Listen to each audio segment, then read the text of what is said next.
There really is nothing like looking at an item in person, seeing it, making sure that it's how it's represented when you see it online. Big drop off in jersey sales. I had no doubt about that. Dan Fox of Fox Sports Cards in Marion plans to clearance out of his stock of pool host clothing as baseball fans react to the news. While Fox says locally pool host merchandise will be hard to sell, nationally he believes collectibles like his rookie card or autographed items will hold their value. We had over 9,000 applications for positions here, and we've hired over 700 people for opening day. We are ready! And Cape Girardeau Mayor Harry Rediger rolled the first dice. I marked 5.5. Capping off a huge endeavor. Wayne Taylor co-owns Mack Weld Incorporated in Carbondale. Part of his business distributes bottles of helium gas. About a 5-foot-tall bottle is $285 plus tax right now, and a year ago that was selling for about $95 to $96. Help create the Paul Simon Public Policy Institute at SIU. Jackson says the popular politician had a way of identifying topics that would remain relevant for decades to come. 40 years ago, Paul wrote a column where he said Illinois needs to quit stealing from its state pension fund. It's got these employees, and the employees are paying their pension share, and the state's not putting its share in. Robin will be a seizure response dog.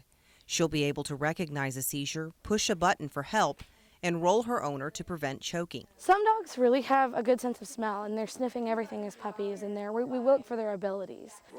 Once they identify the dog's strengths, they're able to target their training. Those with strong sense of smell will be diabetic alert dogs. They can detect and alert their people about dangerous blood sugar levels. University Mall General Manager Debbie Tyndall says this shopping day didn't just happen overnight. Retailers found another way to keep the money flowing throughout the entire month of December. And this day has been growing significantly, at least the last 5 years, and it's part of that gift card phenomenon.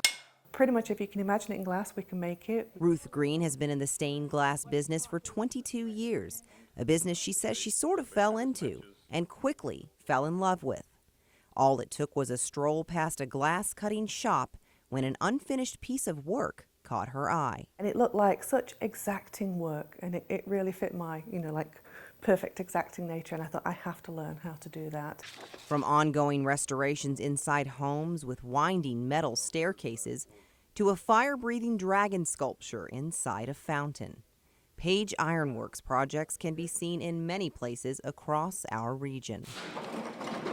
And Mike sees each one of them through every step of the way. So I'm seeing it from the conception to the finish.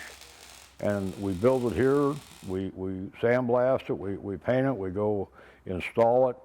And so it's a whole process that gets in there, and the details are what really make it count. At 2107, we're walking release. And Modoc Railroad Academy.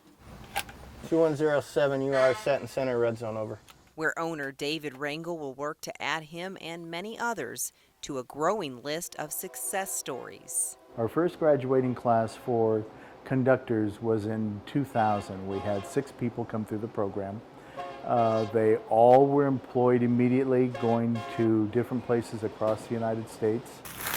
About like that. So this corn's just about doing all it could do for the amount of water it got. The USDA says so far, 69% of the corn crop in the state rates as good or excellent, making Illinois one of the states predicted to have record yields.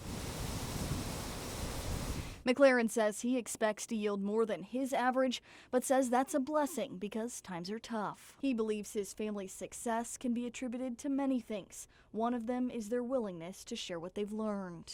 We share a lot of information with a lot of other farms in the area, and those farms share information with us, so we all can help each other because we all are kind of feel like we're sort of in it together. But with much success comes a large responsibility.